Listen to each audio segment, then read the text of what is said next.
সাল 1875 খ্রিস্টাব্দ। পশ্চিমবঙ্গের উত্তর 24 পরগনা জেলার ব্যারাকপুর টিটাগড় অঞ্চলে প্রতিষ্ঠিত হল এক সুপ্রসিদ্ধ অন্নপূর্ণা মন্দির। বঙ্গীয় স্থাপত্য শৈলীর নবরত্ন মন্দির ধারায় নির্মিত এই মন্দিরটি ব্যারাকপুর টিটাগড় অঞ্চলের প্রাচীন নাম চানক। সেই সূত্রে এই মন্দিরটি চানক মন্দির নামেও পরিচিত। কলকাতার জানবাজারের রানী রাসমণির ছোট মেয়ে জগদম্বা দেবী এই মন্দিরটি প্রতিষ্ঠা করেছিলেন। সাল 1875 খ্রিস্টাব্দের 12ই এপ্রিল, বাংলার 30শে চৈত্র 1281 বঙ্গাব্দ। ঠাকুর শ্রী শ্রী রামকৃষ্ণ পরমহংস দেব স্বয়ং এসে এই মন্দিরটি উদ্বোধন করেন। এই মন্দিরটির স্থাপত্য শৈলী দক্ষিণেশ্বরের কালীবাড়ির অনুরূপ হওয়ায় লোকমুখে এটি দ্বিতীয় দক্ষিণেশ্বর নামে পরিচিত। আর এই সুপ্রসিদ্ধ মন্দিরটি দর্শন করবার জন্য আমি আর শুভাশিস একদিন বেরিয়ে পড়লাম। শুভাশিসের বাড়ি থেকে বেরিয়ে বাস ধরে আমরা সোজা চলে এসেছিলাম মাঝেরহাট স্টেশনের কাছে। আর এটি হলো মাঝেরহাট ব্রিজ। মাঝেরহাট ব্রিজটিকে দেখে আমরা চলে এসেছিলাম মাঝেরহাট স্টেশনে। মাঝেরহাট স্টেশনে আমি এর আগেও এসেছিলাম, কিন্তু তখন মাঝেরহাট স্টেশনটি তৈরি হচ্ছিল। এখন এটি সম্পূর্ণভাবে তৈরি। আর দেখুন কি সুন্দর লাগছে এই মাঝেরহাট স্টেশনটি। স্টেশনে টিকিট কেটে আমরা সোজা চলে এসেছিলাম প্ল্যাটফর্মে। আর এখন আমরা রয়েছি 1 নম্বর প্ল্যাটফর্মে, কিন্তু আমাদের গাড়ি দেখাচ্ছে 3 নম্বর প্ল্যাটফর্মে। তো আমরা তাই এখন ওভারব্রিজ দিয়ে সোজা চলে যাচ্ছি 3 নম্বর প্ল্যাটফর্মের দিকে।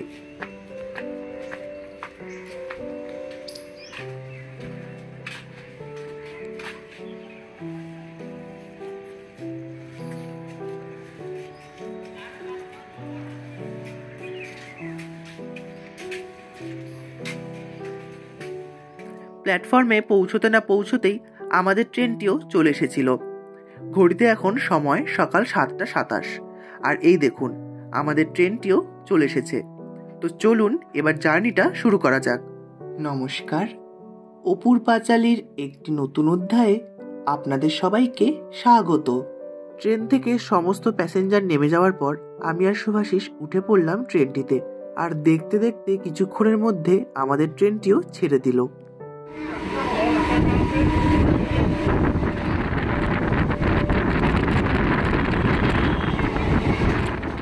1.5 ঘন্টার মতো ট্রেনে জার্নি করে অবশেষে আমরা পৌঁছে গেলাম ব্যারাকপুর স্টেশনে।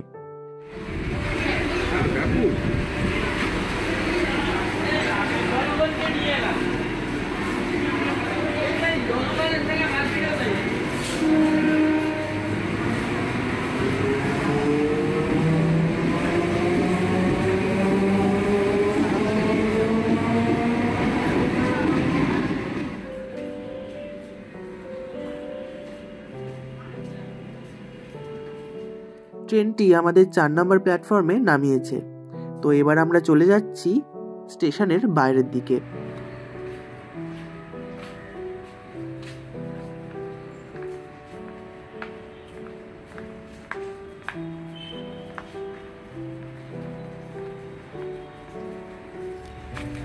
ঘড়িতে সময় এখন সকাল 9টা। আর আমরা পৌঁছে গেছি ব্যারাকপুর স্টেশনে। তো আমরা এখন স্টেশনের বাইরে যাচ্ছি যে কোনো অটো বা টোটো পাওয়া যায় কিনা, যেগুলো আমাদের পৌঁছে দেবে অন্নপূর্ণা মন্দিরে। তো দেখি বাইরে গিয়ে কী পাওয়া যায়। তো চলুন।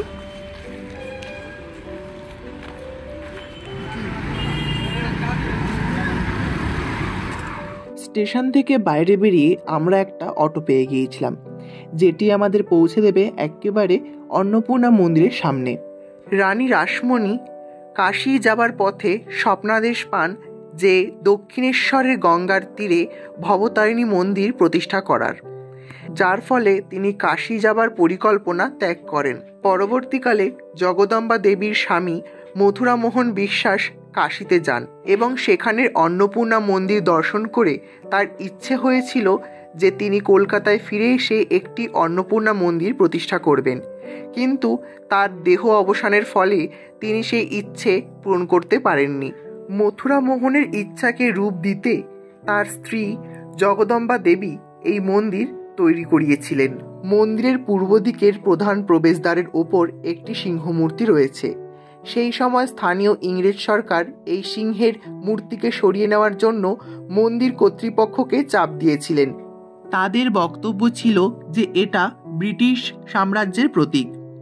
পরবর্তীকালে এই ব্যাপারে মামলাও হয় এবং অনেক বছর ধরে এই মামলাটি চলেছিল, কিন্তু বেশ কয়েক বছর পর জগদম্বা দেবী এই মামলায় জয়ী হন এবং সেই থেকেই এই সিংহের মূর্তি এখনও রয়ে গেছে মন্দিরের মূল প্রবেশদ্বারের ওপর। আর আপনাদের সাথে গল্প করতে করতে আমরা পৌঁছে গিয়েছি ব্যারাকপুরের সেই প্রসিদ্ধ অন্নপূর্ণা মায়ের মন্দিরে। তো চলুন এবার ভেতরে প্রবেশ করা যাক। ইটের তৈরি অন্নপূর্ণা মন্দিরটি একটি উচ্চ বেদির উপর স্থাপিত। মন্দিরে উঠবার জন্য দক্ষিণ, পশ্চিম, উত্তর দিকে সিঁড়ি আছে। চারদিকের ঘোরানো রক ও মন্দির অভ্যন্তরের মেঝে যথাক্রমে বেলে পাথর ও শ্বেত পাথর দিয়ে তৈরি। গর্ভগৃহে শ্বেত পাথরের বেদির ওপর রূপোর তৈরি সিংহাসনে আসীনা অষ্টধাতুর তৈরি দেবী অন্নপূর্ণা। অলঙ্কার ভূষিতা ও অন্নদানে রতা মাতৃমূর্তি তার ডান হাতে অন্নদান করবার হাতা এবং বাঁ হাতে অন্নপাত্র। দেবীর ডান পাশে দণ্ডায়মান রূপোর তৈরি মহাদেব, হাতে ত্রিশূল ও ভিক্ষাপাত্র। পশ্চিম সীমান্তে উত্তর দক্ষিণে বিস্তৃত পাশাপাশি 6টি উঁচু আটচালা শিব মন্দিরের প্রত্যেকটিতে প্রায় 3 ফুট উঁচু কালো পাথরের শিবলিঙ্গ প্রতিষ্ঠিত। তাদের নাম যথাক্রমে কল্যাণেশ্বর, কাম্বেশ্বর, কিন্নরেশ্বর, কেদারেশ্বর, কৈলাসেশ্বর এবং কপিলেশ্বর। মন্দিরের সামনে প্রশস্ত নাট মন্দির। নাট মন্দিরের উত্তর ও দক্ষিণ দিকে 5টি করে এবং পূর্ব পশ্চিমে 7টি করে খিলান প্রবেশপথ। খুবই চাকচিক্যময় এই নাট মন্দির। উঁচু গোল গোল থাম নাট মন্দিরের চারদিকে সুবিন্যস্ত। অন্নপূর্ণা মন্দিরের দ্বিতল ও ত্রিতলে যে 9টি রত্ন আছে সেগুলি খাঁজকাটা, দেউলাকৃতি। প্রত্যেকটির শীর্ষে চক্র স্থাপিত। 6টি শিব মন্দিরের মাঝখানের একটি লোহার ফটক থেকে একটি রাস্তা সোজা গঙ্গার ঘাট পর্যন্ত গিয়েছে। গঙ্গার ঘাটের উপরে ছাদ বিশিষ্ট চাঁদনি থেকে ইটের তৈরি সিঁড়ি গঙ্গার গর্ভ পর্যন্ত নেমে গেছে। প্রত্যহ সকালে মঙ্গলারতি, দুপুরে অন্নভোগ এবং সন্ধ্যায় আরতি ও দুধ লুচি সহযোগে শীতল পুজো হয়ে থাকে। অন্নপূর্ণা পুজোর সময় এখানে বেশ জাঁকজমক সহকারে পুজো হয়ে থাকে।